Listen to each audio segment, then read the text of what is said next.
Teacher integrity. I think teacher integrity is to do with being yourself. I think this may have been mentioned in these talks also by Rod Bolitho.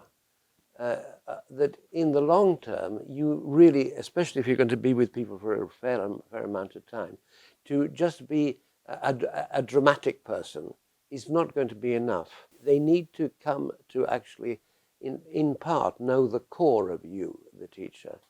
And so you need to be who you are. I'm going to give you an example of this.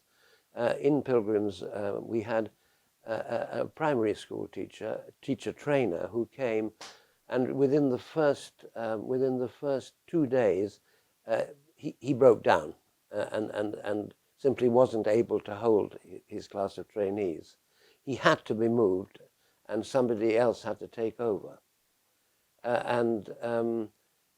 My task given to me by the Director of Studies was to form a new group with refugees from 2 or 3 classes where they weren't happy with their course. I arrived having lost my course, which was going quite well at that stage. On Wednesday morning, I had to go into this group of refugees from other classes. And how was I going to tackle that? Well, I came in and grumped at them and looked grumpy like this, and said, I don't want to be with you guys. I was getting on very well with my group, and that horrible Director of Studies told me to come and teach you. You also have been unsatisfied in various ways with what happened in the first 2 days at Pilgrims, and have been directed to this room. Can we just have an indignation meeting together?